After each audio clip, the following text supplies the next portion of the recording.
So the other day, I said the floodgates were officially open for the Nintendo Switch Successor, and that we'll be hearing a lot more about it from this point forward. And yeah, so about that, we're already hearing news about an official announcement coming from apparently Nintendo themselves. Apparently, this is all going to happen very soon, according to a new leak. I do have some questions about this, though. I think there's some room for some skepticism here, and I'm going to explain why today. Also, Xbox put together a couple pro-consumer moves that I think are very welcome, not only for one of their biggest games ever made, but also for one of their most persistent hardware issues. As always, though, do make sure to hit that like button below. It helps the channel a ton. And if you're enjoying the video and if you want to keep up to date with all of the daily game news, including the much-anticipated Switch 2, make sure to subscribe and ring that bell. And we're going to go and start today off with a strange PlayStation story that includes Nintendo. Sony has officially killed fake ELLIE.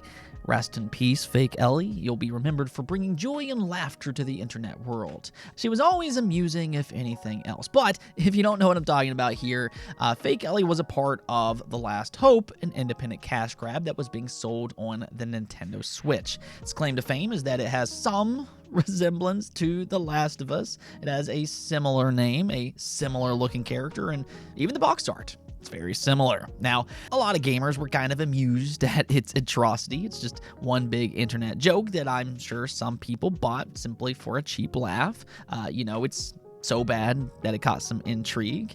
I mean, to be fair, though, there are certain movies out there that gets the same attention for similar reasons.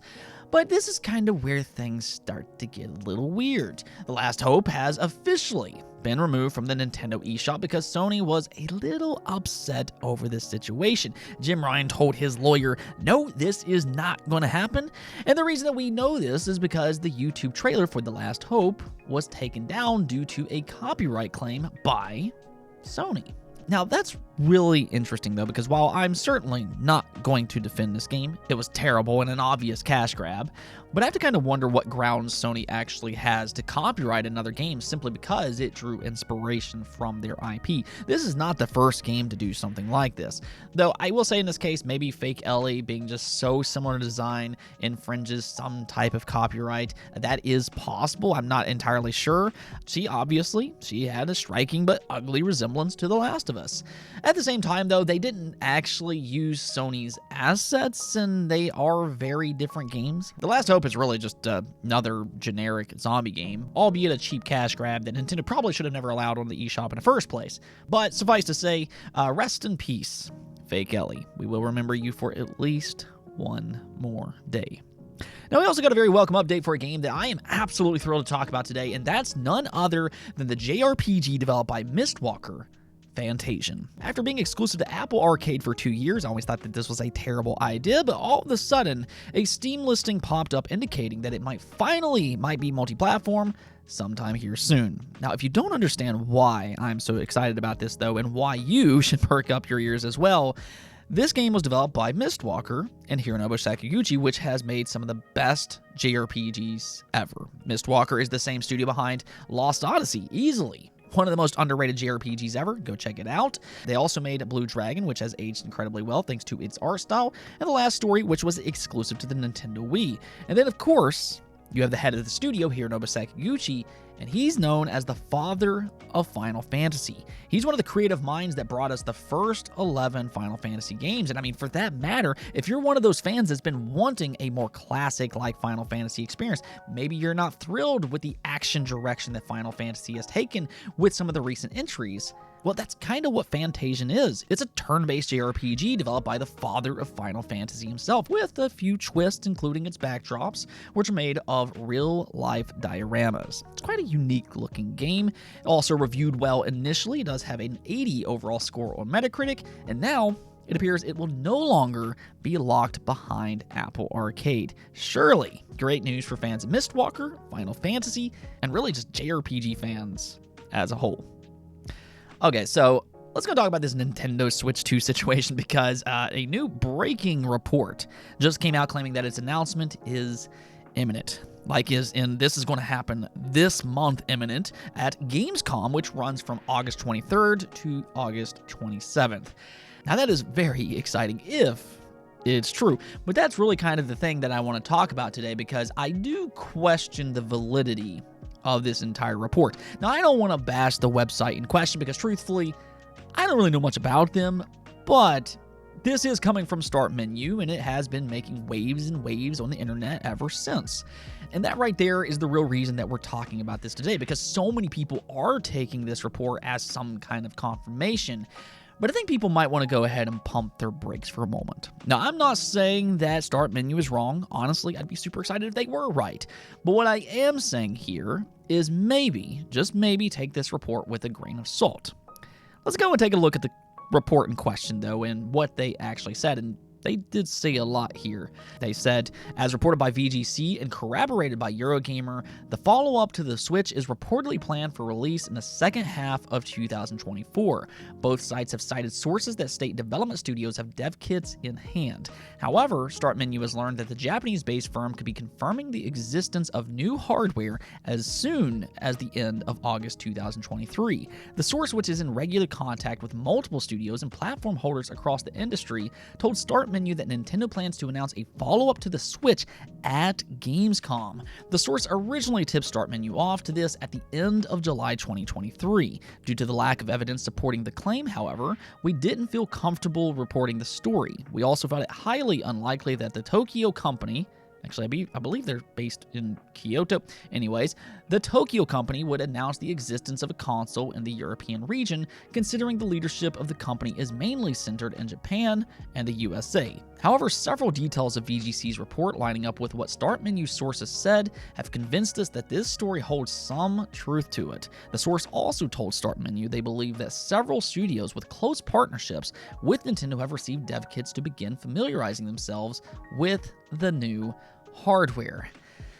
So, okay, yeah, I mean, this all reads like very convenient reporting. Apparently, they knew all about this stuff that VGC leaked a few days ago, but they just so happened to not report on it because they questioned their own sources. Sounds a little fishy to me, but nonetheless, they did bring some new supposed information to the table. The Switch 2 will be announced at Gamescom later this month, or at least according to them. Now, that doesn't necessarily mean Nintendo will show it there, but they could confirm it. Maybe they try to get ahead of some of the rumors that's swirling around right now. Maybe they just want to give fans a heads up well ahead of its release.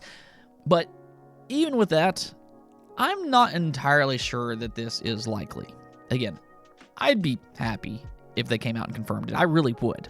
But I have to kind of question this report. I have to use my own logic here, and while I could be wrong, I'd be surprised if Nintendo announced a new console that's still reportedly a year out, unless it's actually planned for an early 2024 release.